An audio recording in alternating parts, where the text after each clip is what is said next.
Le texte qu'on va lire ensemble nous parle d'un prophète. Alors on a terminé une série dimanche dernier sur le livre de Josué. On va commencer une nouvelle série aujourd'hui. On parle d'un prophète qui avait vraiment la conscience de Dieu au niveau de la création, particulièrement comme on vient de le chanter maintenant. Et ce prophète s'appelle Jonas. Si je vous parle de Jonas, donc j'attends des réponses, ça veut dire que j'attends vos réponses. Si je vous parle de Jonas, à quoi pensez-vous ? Au poisson. Il y en a qui ont faim. Alors, au poisson, pourquoi ? Voilà. Alors, bien sûr, c'est un événement qui est emblématique et qui est même certainement universellement connu. Ça va même au-delà des personnes qui sont à la foi ou pas à la foi. C'est vraiment quelque chose de particulier. Quoi d'autre concernant Jonas ? Ninive. D'accord, c'est une destination touristique. D'accord, alors très juste, Ninive, alors on entend parler de Ninive, visiblement la Ninive antique était plus en face de Mossoul. On a aussi entendu parler de Mossoul avec les conflits récemment. Toutes ces remarques, bien évidemment, on le retrouve dans le livre de Jonas, le livre qui est consacré à un épisode spécifique de la vie de Jonas. Mais savez-vous qu'il est question de Jonas ailleurs dans la parole de Dieu ? Et si vous avez les petites Bibles qui sont près de vous, je vous invite à aller à la page 269 dans le deuxième livre des rois au chapitre 14. Et il est question de Jonas. Et donc il est question du roi Jéroboam II. Alors à l'époque, Israël est coupé en deux. Il y a le royaume du nord avec 10 tribus et le royaume de Juda qui est en bas avec 2 tribus. Donc Jéroboam II, lui, concerne les 10 tribus qui sont donc au nord. Verset 23, regardez. La 15e année du règne d'Amatsia, fils de Joas, sur Juda. Alors quand on repère les rois, c'est toujours en relation avec le règne d'un roi de Juda par rapport à un roi du dessus et inversement. Jéroboam, fils de Joas, le roi d'Israël, donc des 10 tribus au nord, devint roi à Samarie, qui était la capitale. Il régna 41 ans. Il fit ce qui est mal aux yeux de l'Éternel. Il ne se détourna d'aucun des péchés de Jéroboam, fils de Nébat, qui avait fait pécher Israël. Il rétablit les frontières d'Israël depuis l'entrée d'Hamath jusqu'à la mer Morte, conformément à la parole que l'Éternel, le Dieu d'Israël, avait prononcée par son serviteur Jonas, le prophète, fils d'Amitai de Gath-Hépher. En effet, l'Éternel avait vu le malheur d'Israël était à son comble et il n'y avait personne, ni esclave, ni homme libre pour venir à son secours. Or, l'Éternel n'avait pas parlé d'effacer le nom d'Israël de dessous le ciel et il les délivra par l'intermédiaire de Jéroboam, le fils de Joas. Le reste des actes de Jéroboam, tout ce qu'il a accompli, ses exploits au combat et la manière dont il a ramené sous l'autorité d'Israël Damas et Hamath, villes qui avaient appartenu à Juda, cela est décrit dans les annales des rois d'Israël. Jéroboam se coucha avec ses ancêtres, avec les rois d'Israël. Son fils Zacharie devint roi à sa place. Donc dans ce court résumé de ce règne de Jéroboam II, il est question de Jonas. Et quand on est prophète de l'Éternel, c'est plutôt gratifiant d'annoncer le rétablissement des frontières. C'est-à-dire qu'Israël était oppressé et sous ce règne, ils ont pu retrouver les différentes frontières. Surtout, c'est excellent quand on aime son pays, sa nation, son peuple, d'avoir à dire on va retrouver les frontières et ça se passe. Ça change de beaucoup de prophéties d'autres prophètes qui, eux, ont dû annoncer, par exemple, la déportation ou le jugement. Et quand on aime son pays, annoncer une telle chose est souvent pas... ça doit faire un pincement au cœur.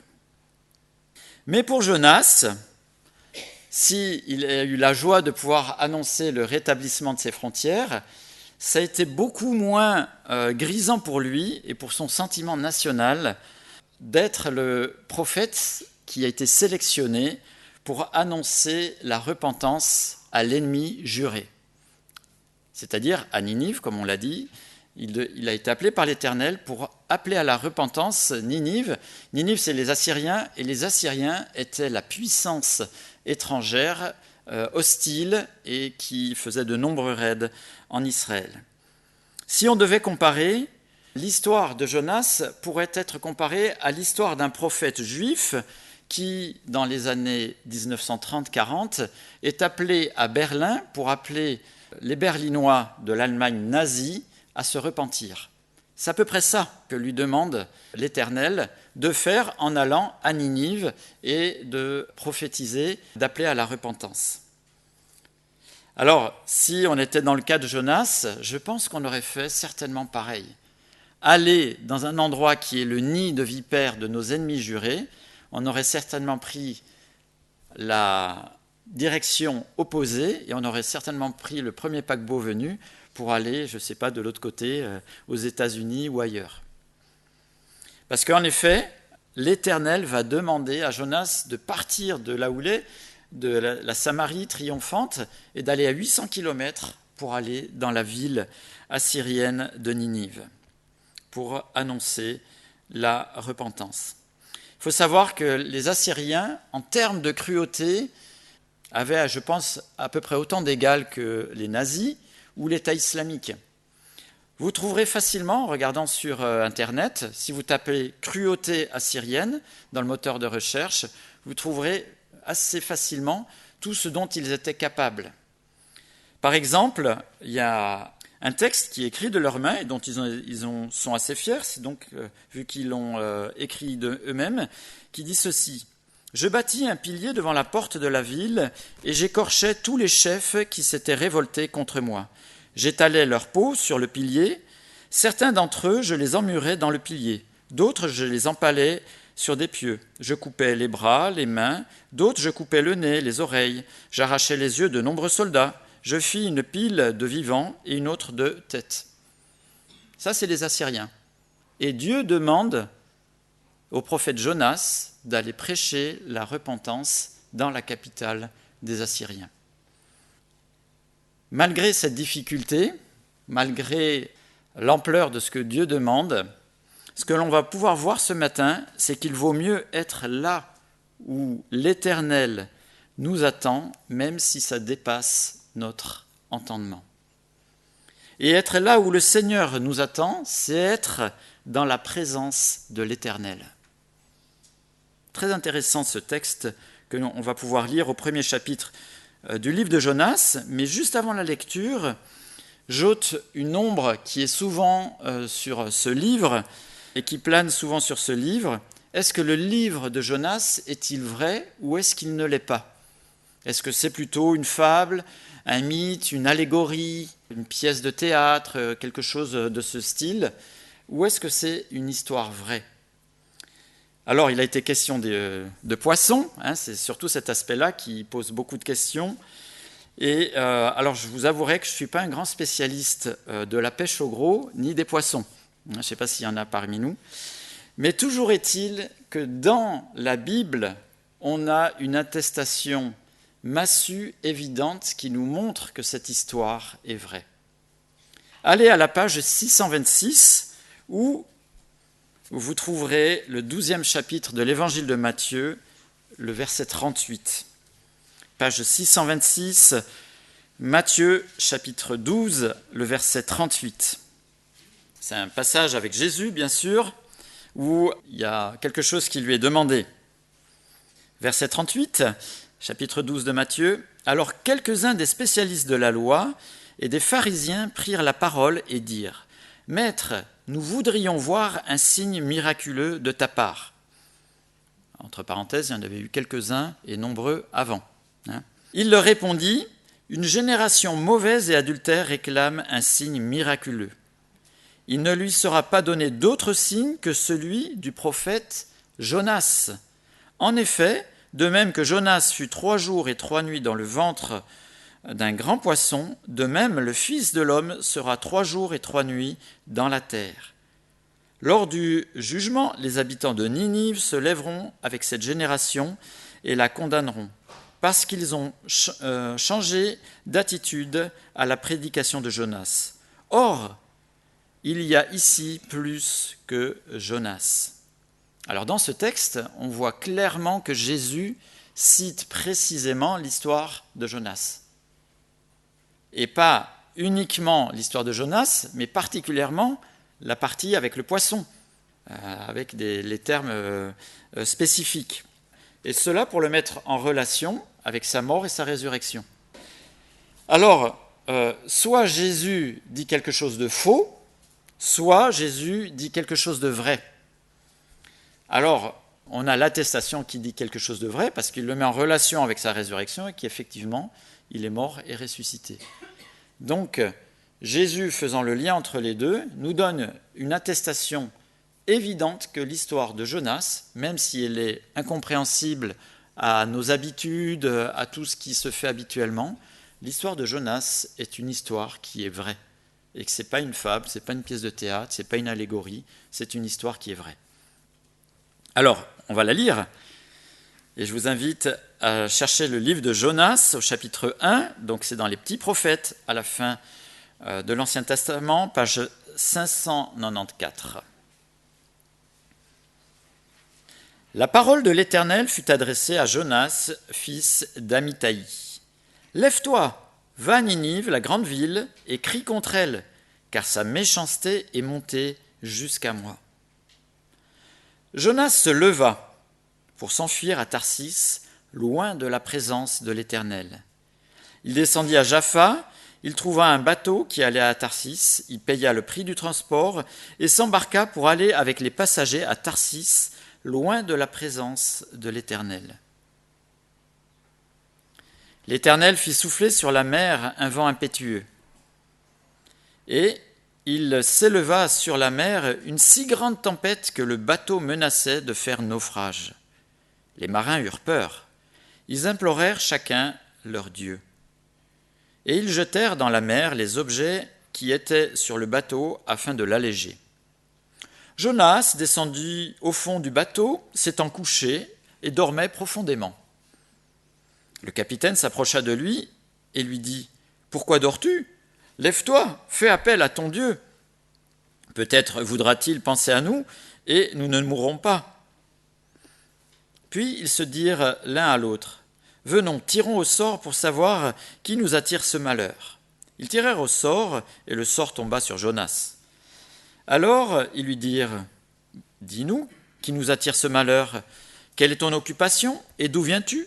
Quel est ton pays et quel peuple es-tu » Il leur répondit « Je suis hébreu et je crains l'Éternel, le Dieu du ciel, qui a fait la mer et la terre. » Les hommes furent saisis d'une grande crainte et lui dirent « Pourquoi as-tu fait cela ?» Ils surent en effet qu'il fuyait loin de la présence de l'Éternel, parce qu'il le leur déclara.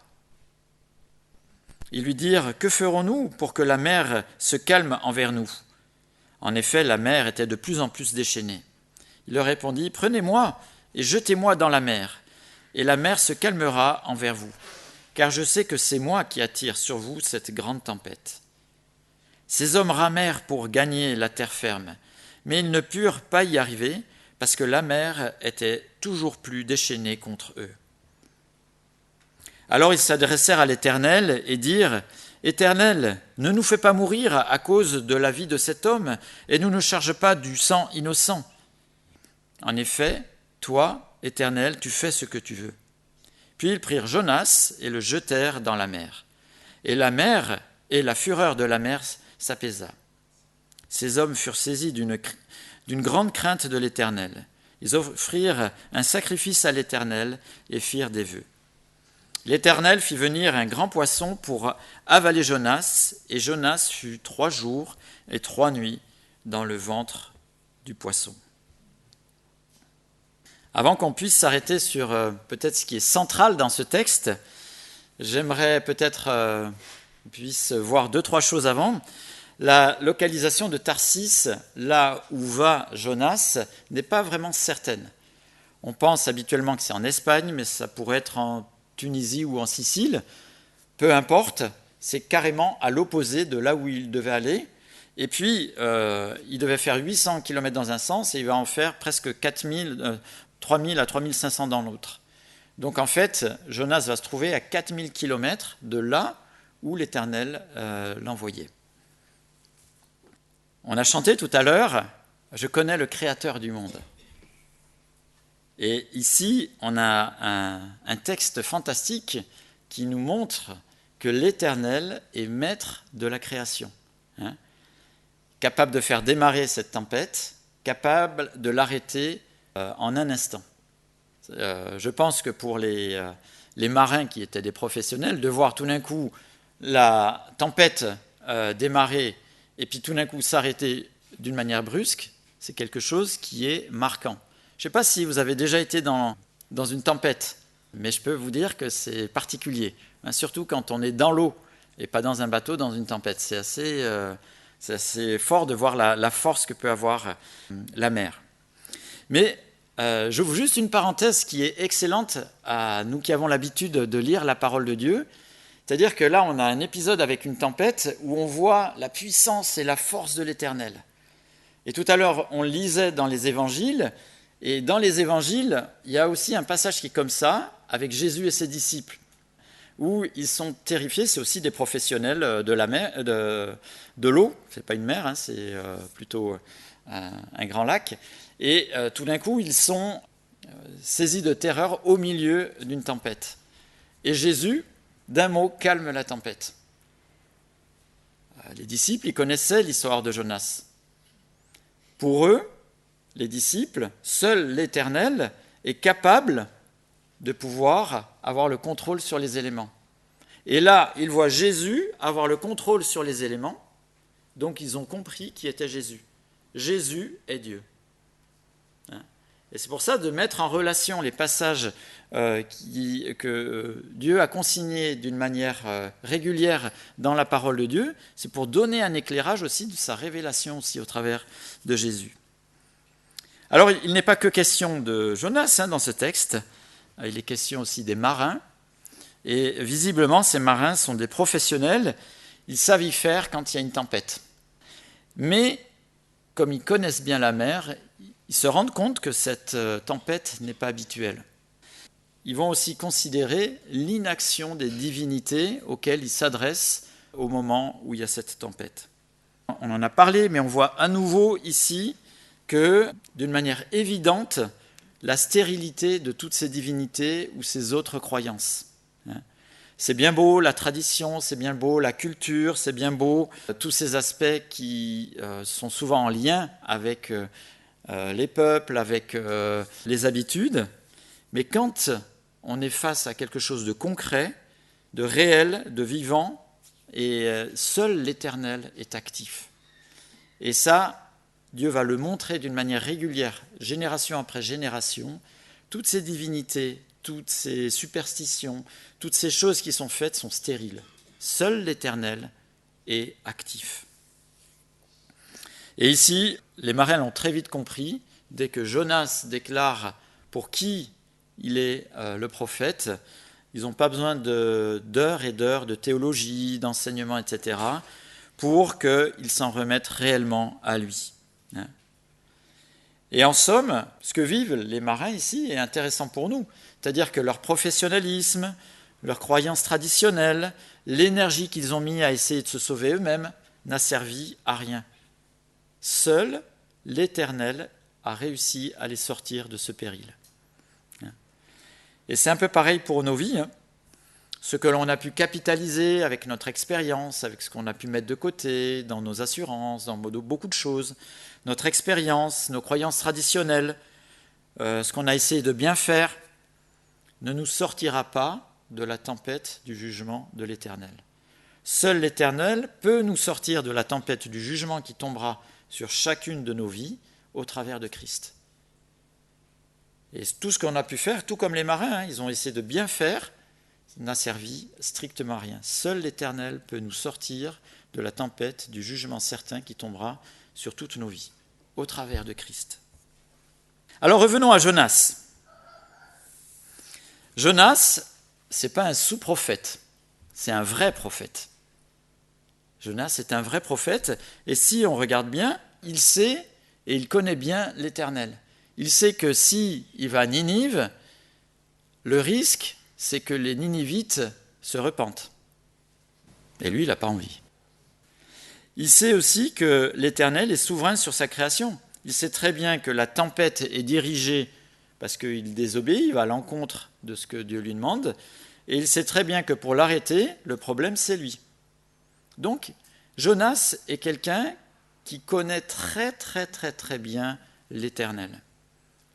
Mais on voit aussi que c'est une sacrée tête de mule. Parce qu'il faut quand même en avoir une bonne couche pour qu'en pleine tempête, qui ne semblait pas une petite tempête, se dire « ouais, je vais descendre en cale et me piquer un petit roupillon ». Et pas juste se le dire, visiblement, il dormait profondément. Mais il faut quand même avoir une sacrée volonté pour se dire qu'on va faire ça dans une pleine tempête. On voit aussi qu'il a un sacré caractère, dans le sens qu'il va à 4000 km de là où l'Éternel lui demande d'aller. Le cœur du problème de Jonas, c'est qu'il n'a pas envie que l'Éternel pardonne aux Assyriens. Il n'a pas envie que les Ninivites se repentent. On le verra, c'est marqué noir sur blanc, chapitre 4, au verset 2, où il va se mettre à râler « Ah, je savais bien que tu es un Dieu de grâce et que tu allais pardonner ces Ninivites », pour faire court. Et en fait, ça rejoint ce que l'on disait dimanche dernier. Dimanche dernier, on s'est posé la question « Quelles sont les idoles dans ma vie qui finalement ont plus d'importance que l'Éternel ?» Plus d'importance que ce que me demande l'Éternel. On s'était dit, ce n'est pas forcément une star du tennis ou bien une statue d'un Bouddha qui est le plus, auquel on s'accroche le plus dans nos vies, mais c'est peut-être des choses qu'on a, des objectifs de vie, des valeurs que l'on a au fond de nous qui sont des fois plus importantes que l'Éternel lui-même. Et ici, c'est évident, pour Jonas, l'amour pour son pays ou la haine pour ses ennemis est plus forte que tout, plus forte que l'appel de l'Éternel. Son aspect national ou sa haine pour les Assyriens, alors peut-être que les Assyriens avaient fait quelque chose pour sa famille ou des personnes qu'il connaissait, mais sa haine pour les Assyriens ou son amour pour son pays était plus forte que l'ordre de l'Éternel. Et ça, c'est un type d'idole concret qu'on peut avoir dans nos vies. Ça peut être au niveau professionnel, ça peut être des objectifs de vie, ça peut être des attaches sentimentales, des choses de ce type qui sont plus fortes que la personne de l'Éternel. Alors que, pourtant, il est très conscient de la grandeur de l'Éternel. Et c'est pour ça qu'on s'était un peu lancé le challenge dimanche dernier d'essayer de réfléchir sur les valeurs qui sont très importantes pour nous et des fois peut-être plus importantes que Dieu lui-même. Alors c'est pas évident d'arriver à faire cette réflexion parce que des fois on n'en est pas conscient. Ça imprègne tellement nos vies qu'on n'en est pas conscient. Mais essayons de le faire. Peut-être en se disant, si ça m'était ôté, est-ce que je serais toujours attaché à l'Éternel ? Ou est-ce que ça, c'est encore plus fort que ce que Dieu me demande de faire ? Mais ce qui m'a encore plus impressionné dans ce texte, en le lisant, pourtant, tout comme vous, ce n'est pas la première fois que je lisais l'histoire de Jonas. C'est une histoire qu'on raconte fréquemment aux enfants, parce que c'est une histoire un peu spectaculaire, mais elle est à la fois pour les enfants et les grands enfants comme nous. Ce qui m'a le plus impressionné, c'est de considérer ce qu'a fui Jonas. Qu'est-ce que fuit Jonas ? C'est une question, j'attends une réponse. Qu'est-ce que fuit Jonas ? Alors l'obéissance, encore plus fort. Regardez avec moi le verset 3. Si vous avez vos Bibles à vous, vous pouvez entourer ce verset. Si vous l'avez sur votre smartphone, vous pouvez graver l'écran. Mais ça ne va pas rester. Non, mais vous pouvez mettre un tag. Regardez le verset 3. Qu'est-ce que fuit Jonas ? La présence de l'Éternel. Et c'est rappelé 2 fois. Il y a très peu de versets qui nous parlent de la présence de l'Éternel. On va en trouver quelques-uns avec le tabernacle et Moïse, mais je crois que c'est l'unique verset où 2 fois il est fait mention de la présence de l'Éternel. Jonas fuit la présence de l'Éternel. C'est fort, hein? Si on replace ça dans son contexte, ça veut dire que là où l'Éternel attendait Jonas, c'était la présence de l'Éternel. Il était dans la présence de l'Éternel, là où Dieu lui demandait d'aller. Être dans sa présence, c'était être là où l'Éternel l'attendait. Être dans la présence de l'Éternel, pour nous, est-ce que c'est être là où le Seigneur nous attend? Et souvent, quand on pense à la présence de l'Éternel, on s'attend à quelque chose d'un petit peu mystique, d'un petit peu fort, comme Moïse dans le tabernacle, où il sort, après il est marqué par cette présence. Mais ce verset nous dit que là où l'Éternel attendait Jonas, c'était ça la présence de l'Éternel. C'était être dans sa présence. Et la répétition qui est dans ce verset nous montre combien c'est important, combien c'est capital. C'est répété 2 fois. Il n'a pas fui les Assyriens, mais il est allé loin de la présence de l'Éternel. En fait, si je suis là où l'Éternel me veut, je suis dans la présence de l'Éternel. D'une autre manière de le dire. Alors, la présence de l'Éternel, être là où il nous attend, ça peut être d'une manière spécifique. Là, on voit avec Jonas, il lui dit clairement, tu dois aller là. Donc, Jonas aurait dû y aller. Mais c'est pas, même à Jonas, ça ne lui est pas arrivé tous les matins, il n'a pas ouvert son poste de radio pour savoir là où l'Éternel lui demandait d'aller. C'est des choses qui arrivent d'une manière très spécifique. Et on en a l'écho tout au long de la parole de Dieu. Dieu peut appeler d'une manière spécifique à aller dans un endroit. Et même pour nous, on peut ressentir le fait, avec une conviction forte, que Dieu manifestement nous appelle à aller à un endroit particulier. Donc ça, c'est un aspect spécifique. Mais ce que Dieu nous demande, d'une manière plus habituelle, je suis là où il me veut quand je suis là où il désire que je dois être. Et ce que Dieu désire pour tout homme, et pour moi en particulier, est clairement écrit dans sa parole. Dieu nous dit clairement où nous devons être, où nous devons nous positionner, où nous devons vivre là où nous sommes. Ce n'est pas un jeu de mystère. Toute la parole nous montre comment nous devons être là où il nous attend. Et c'est très bien consigné donc, dans la Bible. L'essentiel pour être à sa juste place, la manière d'être est consignée dans la parole de Dieu. Être dans la présence de l'Éternel, eh bien, on a tout ce qu'il nous faut dans la parole de Dieu pour pouvoir le connaître. Ma vie est dans la présence de Dieu quand je suis là où il me veut.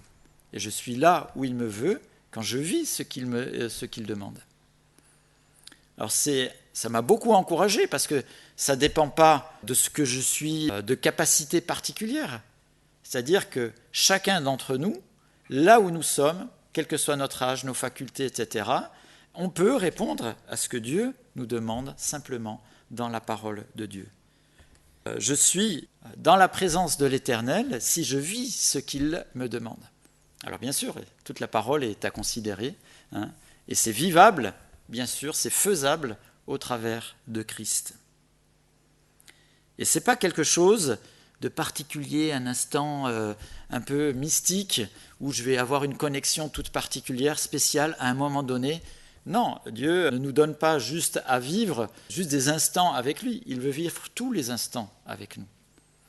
Alors il y a un chant que j'aime beaucoup, et que j'ai chanté plein de fois, qui nous met aussi dans les dispositions pour vivre les moments de culte, mais qui peut des fois aussi nous tromper, de nous faire croire que finalement on est en connexion avec Dieu, on est en phase avec Dieu, que dans les moments où on est un petit peu tous ensemble, ou quand il y a peut-être plus d'allant dans les moments de culte. Vous connaissez ce chant? Je viens dans ta présence, Seigneur de l'univers, rien n'a plus d'importance, rien n'a plus de valeur. Et alors c'est magnifique ce chant, parce que c'est un chant que j'aime beaucoup, qui nous prépare à ces moments de culte, mais ça pourrait aussi nous faire croire que la présence de l'Éternel n'est que dans des moments spéciaux où on va se retrouver ensemble. Non. La présence de l'Éternel, c'est là où il me veut. Et là où je peux savoir comment être comme il me veut, la parole de Dieu nous dit clairement tout ce qui est nécessaire, déterminant, pour être simplement là où je dois être. La parole de Dieu n'est pas là pour nous raconter des histoires, mais pour nous révéler qui est Dieu. Et là, simplement, on peut admirer la souveraineté de Dieu. Dieu sait tout aussi dans ce texte. Ça ne lui a pas échappé, le fait que Jonas est allé dans une agence de voyage pour partir de l'autre côté. Rien n'échappe à l'attention de Dieu. Et je trouvais que c'était bien de donner un prolongement à ce texte en lisant le psaume 139. Psaume 139. Éternel, tu me sondes et tu me connais. Tu sais quand je m'assieds et quand je me lève. Tu pénètres de loin mes pensées. Tu sais quand je marche et quand je me couche, et tu pénètres toutes mes voies. Car la parole n'est pas sur ma langue que déjà, ô Éternel, tu la connais entièrement. Tu m'entoures par derrière et par devant, et tu mets ta main sur moi. Une science aussi merveilleuse est au-dessus de ma portée. Elle est trop élevée pour que je puisse la saisir. Où irai-je loin de ton esprit? Où fuirai-je loin de ta face? Si je monte aux cieux, tu es là. Si je me couche au séjour des morts, te voilà. Si je prends les ailes de l'aurore et que j'aille habiter à l'extrémité de la mer, là aussi ta main me conduira et ta droite me saisira. Si je dis, au moins les ténèbres me couvriront, la nuit devient lumière autour de moi. Même les ténèbres ne sont pas obscures pour toi. La nuit brille comme le jour et les ténèbres comme la lumière. C'est toi qui as formé mes reins, qui m'as tissé dans le sein de ma mère.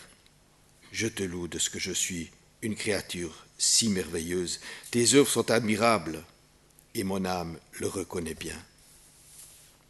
Mon corps n'était point caché devant toi lorsque j'étais fait dans un lieu secret, tissé dans les profondeurs de la terre. Que je n'étais qu'une masse informe, tes yeux me voyaient, et sur ton livre étaient tous inscrits les jours qui m'étaient destinés, avant qu'aucun d'eux n'existe. Que tes pensées, ô Dieu, me semblent impénétrables, que le nombre en est grand. Si je les compte, elles sont plus nombreuses que les grains de sable. Je m'éveille et je suis encore avec toi. Ô Dieu, puisses-tu faire mourir le méchant? Homme de sang, éloignez-vous de moi. Ils parlent de toi d'une manière criminelle. Ils prennent ton nom pour mentir, eux, tes ennemis. Éternel, n'aurais-je pas de la haine pour ceux qui te haïssent, du dégoût pour ceux qui s'élèvent contre toi? Je les hais d'une parfaite haine, ils sont pour moi des ennemis. Sonde-moi, ô Dieu, et connais mon cœur. Éprouve-moi et connais mes pensées. Regarde si je suis sur une mauvaise voie et conduis-moi sur la voie de l'éternité.